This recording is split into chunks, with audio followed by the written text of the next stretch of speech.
nafasi yako ya muujiza. Namba 3, jiweke tayari kukutana na Mungu anapokuja kukubariki. Wapendwa wangu, katika muda wa Mungu uko wa aina mbili.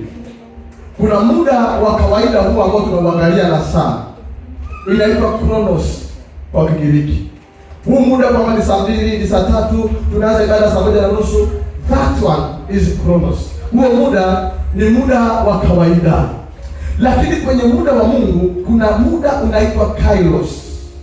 Kairos, huu ni muda ambao Mungu anakuja kufanya jambo kwa mtu. Kwenye Kairos ndipo wakati Mungu anabadilisha hatima ya mtu. Kwenye Kairos ndipo ambapo mtu unasikia neno na hatima ya maisha yako inageukia kuanzia hapo. Kwa hiyo Mungu anapokuja kumbariki mtu, anakuja kwenye huo muda unaojulikana kama Kairos. Amebeba mibaraka, amesheheni. Anapokuja kuleta mibaraka, anaangalia utayari wako wa kupokea. Anapokuletea baraka anakuta hauko tayari kuzipokea.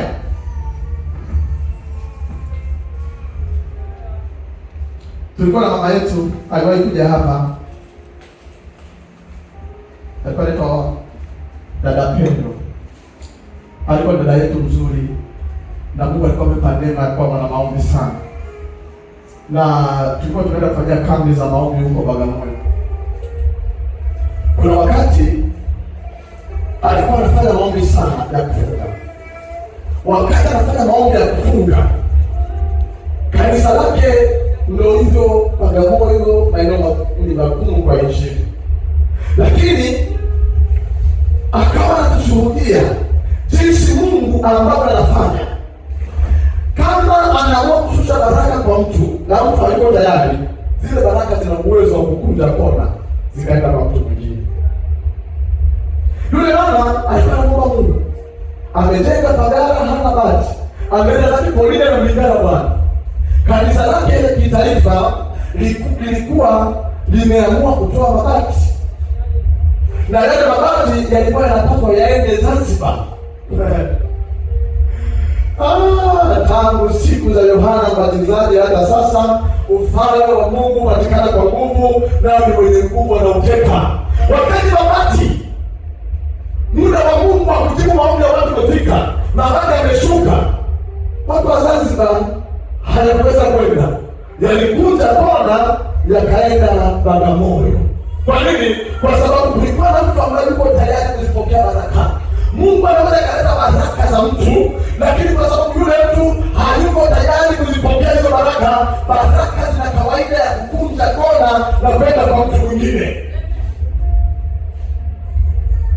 Watu wanajifariki, wanasema kama ipo tu, wanasema kama chakwangu, na wewe kwambie chakwako, kama hauko tayari kuzipokea, Mungu anaweza kumpa mwingine. Baraka zako ambazo hauko tayari kuzipokea, anaweza kumpa mwingine. Na hata baraka ambazo unazifanyia vibaya, Mungu amekwambia amekuweka kwenye kanisa kwa ajili ya jambo fulani, haufanyi, Mungu atakupokonya kile alichoweka juu yako, atampa mwingine. Ndio maana anasema shika sana kile ulicho nacho, asije mtu akaitwaa taji yako. Kuna taji uko nayo, kuna baraka uko nayo, kuna baraka anakuletea, lakini Amos anasema jiweke tayari kukutana na Mungu wako. Ukisikia sauti, ukisikia wazo, kuwa tayari kulifunguzia, kuwa tayari. Haleluya, haleluya!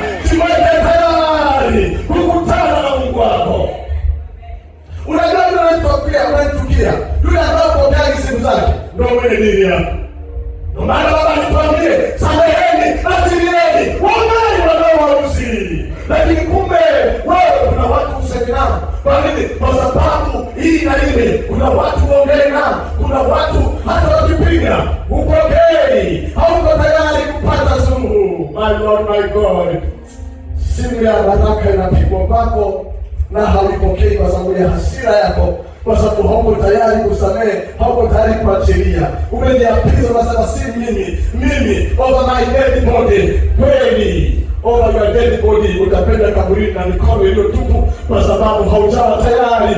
Kuwa tayari kukutana na Mungu wako, utayari wa kukutana na Mungu wetu. Tunaweka kando mizigo yote inayotuzinga kwa upesi, mikono yetu inakuwa inashikilia watu, inakuwa wazi kupokea baraka za Bwana. Bwana unapoleta baraka kwenye mikono yako na kutengeneza damu, umewashikilia watu, umewakamata watu, waachilie waende, waache waende. Mikono yako iwe tayari kukutana na Mungu wako, maana kila siku baraka za Bwana ni mpya, fadhili zake, uaminifu wake ni mpya kila siku asubuhi. Dhambi yoyote ambayo ulitubu, maagizo yoyote ambayo uliyafanya, maelekezo yoyote ambayo Mungu amekuleta moto lao yafanye na hauyafanye, maelezo yote safi ya madhabahuni ambayo yamesema na hauyafanye, hivyo vinakuwa vikwazo vya kwako wewe kukutana na Mungu wako. Vinakuwa vikwazo vya kwako. Shetani ni mshtaki wa ndugu. Mungu anapozileta baraka kwenye maisha yako kabisa, Mungu ni wa rehema, anazileta baraka. Akizileta baraka, shetani anaanza kuchongea, Mungu wewe ni mwenye haki, unampaje baraka huyu? Huyu si ndio yule aliyesamehe fulani? Huyu si ndio yule ambaye atakifanya suluhu? Huyu si ndio yule ambaye anakula zaka? Huyu si ndio yule ambaye anasengenya? Huyu si ndio?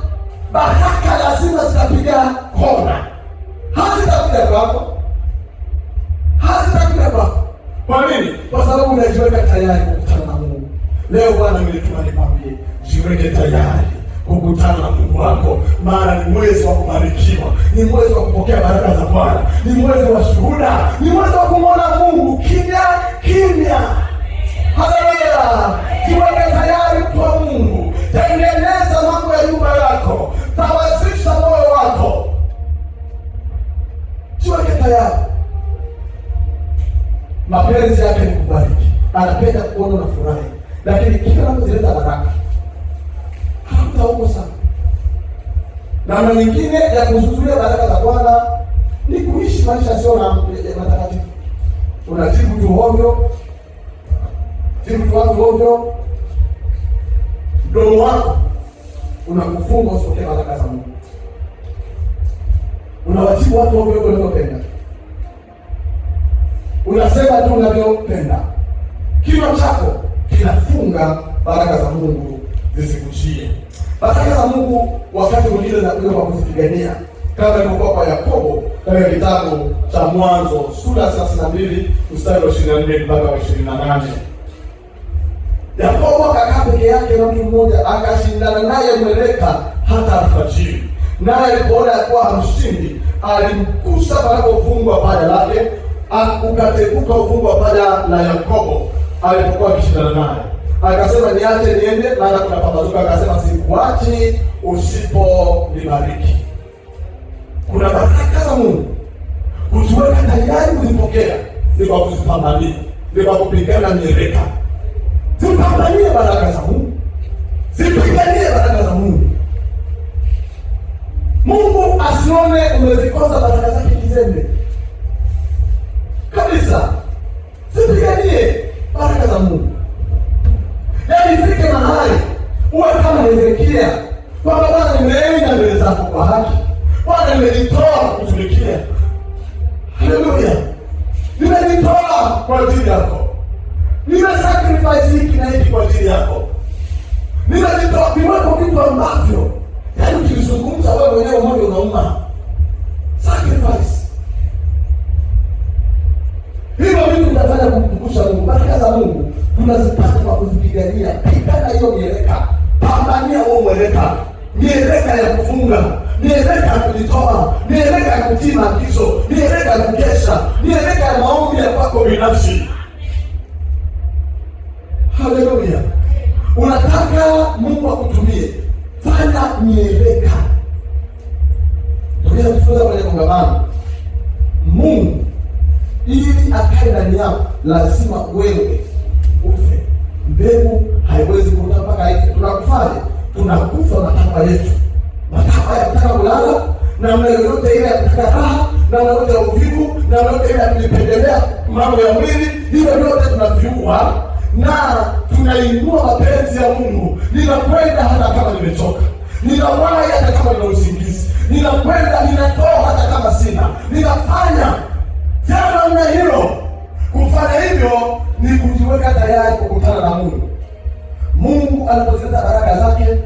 vyote, vigezo na masharti vimezingatiwa. Shetani asiwe na namna yoyote ya kupambana kuzizuia baraka zako, asiwe na evidence. Kuna evidence shetani anakuwa nazo za kuzuia baraka zisije kwako. Ziko evidence. Nimeomba kwa Mungu, evidence zote zifutwe leo. Evidence zote zifutwe leo. Ushahidi wote wa kishetani ambao ameuweka kuzuia baraka za Mungu alipokutembelea zikutie, tuzifute leo. Na yale yote ambayo siyo ya haki, hakikisha umeyafuta leo. Na unamwambia Bwana, niko tayari kukutana na wewe Bwana, katika jina la Yesu. Mtu mmoja aseme amen. Mtu mmoja aseme amen. Namba 4 na mwisho, jiweke tayari kukutana na Mungu wako anapokuja kukuchukua. Sote tunajua maisha duniani ya kitambo kidogo. Yesu alisema, ninakwenda kuandalia makao, nami nitarudi niwachukue. Sote tunajua ya kwamba hata tusipoenda kwake, hata asipokuja, sisi tunaenda tukiwa vijana, tunaenda tukiwa watoto, tunaenda tukiwa wazee. Imeandikwa kwa kitabu cha Waebrania sura ya 9 na mstari wa 27, na kama vile watu wanavyowekewa kufa mara moja, na baada ya kufa ni hukumu. Jiweke tayari kukutana na Mungu wako. Tunazima ni kama mishumaa inayowaka katikati ya upepo. Wakati wowote ule mtu unaweza ukaondoka. Ni neema ya Mungu tumekufanya wewe mpaka leo. Je, umeandaa moyo wako?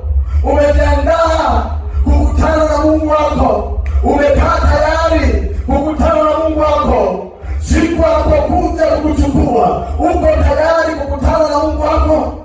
Uko tayari kwenda kusimama kwa ujasiri mbele ya kiti cha hukumu cha Mungu? Zaburi yako ya ndani, moyo wako unasema nini? Mioyo yetu isipotuhukumu, tuna ujasiri mbele za Mungu. Nimetuma nikukumbushe, jiweke tayari kukutana na Mungu. Jiweke tayari kukutana na Mungu. Imeandikwa, pasipo utakatifu haiwezekani kumpendeza Mungu. Maana kila anayemwendea Mungu lazima akubali kwamba yupo na upapa sababu wanaomwendea. Pasipo utakatifu, tafuteni amani. Tafuteni Bwana amani na watu wote, na huo utakatifu ambao hapana mtu atakayemwona Mungu asipokuwa nao. Utakatifu ndio utafanya muone Mungu. Utakatifu ndio utafanya muone Mungu. Na utakatifu ni nini? Utakatifu ni hali ya moyo wako kuwa safi mbele za Bwana. Ndani ya moyo wako Mungu ameweka taa inayoangaza. Hiyo taa inamulika kwamba mwanangu, badilisha hiki, badilisha kile, badilisha kile. Una uchungu, una hasira, una mapenzi, simu yako kuna message yako ya ajabu ajabu huko ndani. Taa ya Mungu inapoangaza inakuonyesha hivyo vyote. Unapokuwa mtakatifu, unaanza kuviondoa. Unaanza kufunga na kuomba vikuondoke, ili ifike mahali moyo wako usiwe na hatia mbele za Mungu. Dhamiri yako isikuhukumu, maana hakika yake bado kitambo kidogo. Yeye ajaye anakuja, wala hatakawia. Biblia inasema, tazama yuaja na mawingu, na kila jicho litamwona, nao waliomchoma wataomboleza kwa ajili yake. Biblia inasema, kufumba na kufungua, parapanda italia, na mitapatu watu wanaendelea kuoa na kuolewa. Dunia itakuwa kama iko kawaida, vile vile ilivyozoeleka. Yesu anasema kwa Injili ya Luka sura 17 mstari wa 28 mpaka 30, anasema, na kadhalika kama ilivyokuwa katika siku za Lutu, watu walikuwa wakila na kunywa, walikuwa wakinunua na kuuza, wakipanda na kujenga. Lakini siku ile Lutu aliyotoka Sodoma, kulinyesha moto na kiberiti kutoka mbinguni vikawaangamiza wote. Hivyo ndivyo itakavyokuwa siku ile ya kufunuliwa mwana wa Adamu. Wakorintho wa kwanza 15:52. Biblia inasema kwa dakika moja kufumba na kufumbua, wakati wa parapanda ya mwisho, maana parapanda italia na wafu watafufuliwa, wasiwe na uharibifu, nasi tutabadilika. Watu wa Mungu, jiweke tayari majira yote kukutana na Mungu wako. Saa ile na muda ule hakuna ujuaye, hata Kristo Yesu mwenyewe alisema hajui saa. Anasema lakini mwenye nyumba angejua, mwizi atakuja saa ngapi, angelikesha ili mwizi asije akavunja nyumba yake. Yuaja kama mwizi Mwokozi wetu, anakuja kuchukua walio tayari, waliojiandaa. Na ndio maana ujumbe huu umekuja kwako. Mpendo wangu, jiweke tayari kukutana na Mungu. Kila unapopambazuka, kila unapokuwa mchana, kila unapokuwa jioni, kila unapokuwa usiku, unalapo uamkapo, jiweke tayari kukutana na Mungu. Ikitokea uko kwenye usingizi, uwe tayari kukutana na Mungu. Ikitokea uko kwenye daladala, uwe tayari kukutana na Mungu. Ikitokea uko kazini pako, uwe tayari kukutana na Mungu. Angalia moyo wako, jitazame ndani ya moyo wako. Tuko hapa kama tuko kwenye stendi ya basi. Stendi ya basi sio mahali pa kudumu. Stendi ya basi tunakaa tukisubiri gari lije. Uwanja wa ndege tunakaa tukisubiri ndege ije tuondoke. Tuko hapa tunamgoja Yesu. Alisema anakwenda kuandaa makao. Dalili zote alizozisema zimekwisha kutimia. Leo anasema jiweke tayari kukutana na Mungu wako. Jiweke tayari kukutana na Mungu wako. Haujachelewa bado. Unayo nafasi ya kumwambia Mungu, kuanzia leo ninajitengeneza na ninasimama na wewe. Unapokuja niwe tayari kukulaki. Watu wa Mungu, hukumu ya watu wanaosali itakuwa kubwa. Hukumu ya watu wanaopata injili ya kweli kama itakuwa kubwa. Ndio maana unapaswa kuwa mwangalifu, kujichunga roho yako, kujichunga nafsi yako. Uwe mwaminifu, atakufa naye Bwana atakupa taji ya uzima. Jiweke tayari kukutana. Amosi sura ya 4 na mstari wa 12. Hata tusome tena mstari huu kwa kujikumbusha. Fansie pale, ujiweke tayari kuonana na Mungu wako, Israeli. Sema pamoja na mimi, ujiweke tayari. Sisikii sauti. Ujiweke tayari kuonana na Mungu wako, Israeli. Ujiweke tayari kuonana na Mungu wako, Israeli. Unaweza ukasimama mahali ulipo. Watu wa Mungu, Mungu wetu si Mungu aliye mbali, ni Mungu aliye karibu. Na kila siku anakuja kukuletea habari njema, ila unakuwa hauko tayari. Mimi sijui katika eneo gani, lakini tamani kwa muda mchache umwambie Bwana kwenye eneo lolote ambapo huko tayari, hauko tayari kukutana na Mungu. Mwambie Bwana, mwambie Bwana, mwambie Bwana, tengeneza. Ninajua nilipokuwa nahubiri, Roho wa Mungu amesema na wewe ni eneo lipi ambalo hujajiweka tayari kukutana na Mungu wako. Na kwa dakika hizi chache, inua kinywa chako mbele za Bwana na umwambie Bwana kutengeneze. Baba, katika jina la Yesu, ninakubariki, ninakuheshimu kwa ajili ya neno lako ambalo limetufundisha ya kwamba Bwana unatupa utayari wa kukutana na wewe. Katika jina la Yesu Kristo, nimewaambia watoto wako neno hili ya kwamba kila mmoja wetu ajiweke tayari kukutana na wewe. Mungu wa viumbe vyote, farasi uweka tayari kwa ajili ya vita, lakini wewe Mungu ndiwe uletaye wokovu. Ninakusihi kwa neno hili liwe linaanguka kwenye udongo mzuri, likaweze kuzaa matunda katika mioyo yetu.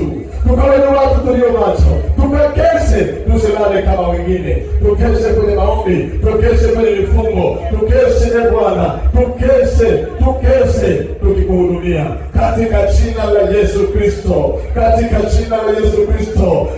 Bwana, umelisazia watu wasiopiga magoti kwa utandawazi, wasiopiga magoti kwa mitandao ya kijamii, wasiopiga magoti kwa dhambi. Umelisazia watu hao, umelisazia watu hao. Wewe kwa moto lao,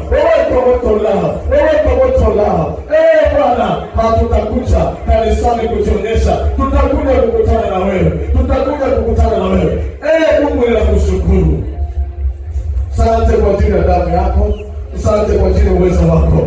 Jiweke tayari kukutana na Mungu wako, jiweke tayari kukutana na Mungu wako. Wakusamehe wasamehe, wakuachilie waachilie. Jiweke tayari kukutana na Mungu wako, jiweke tayari kukutana na Mungu wako, jiweke tayari kukutana na Mungu wako. Ni kipi hicho kinachokuzuia? Ni kipi hicho kinachokuzuia? Maandiko yanasema jicho lako likikukosesha ling'oe, litupe mbali nawe. Bora kuingia mbinguni na jicho moja kuliko na macho mawili ukatupa jehanamu. Mungu wako ukikukosesha, kuna mtu kila ukikutana naye ni mtu akukosesha. Neno la Bwana anasema jiweke tayari kukutana na Mungu wako. Anapenda Mungu wako. Kuna kiti chako kimeandaliwa. Kwenye ile karamu kuna mahali pako pameandaliwa, kuna taji yako imewekwa, Usikose ile taji, usikose ule mji, usiakose yale maneno aliyokuandalia, usiakose. Jiweke tayari kukutana na Mungu. Itamfaidia nini mtu akiupata ulimwengu wote akaipoteza nafsi yake? Itakuwa ni hasara tupu, Jiweke tayari kukutana na Mungu wako. Baba, ninakushukuru kwa ajili ya neno lako la uzima. Ninaamini limepandwa kwenye mioyo ya watoto wako, nasi Bwana tutakuwa tayari kukutana na wewe siku zetu zote za maisha yetu, katika jina la Yesu. Amen. Chukua sasa sadaka yako.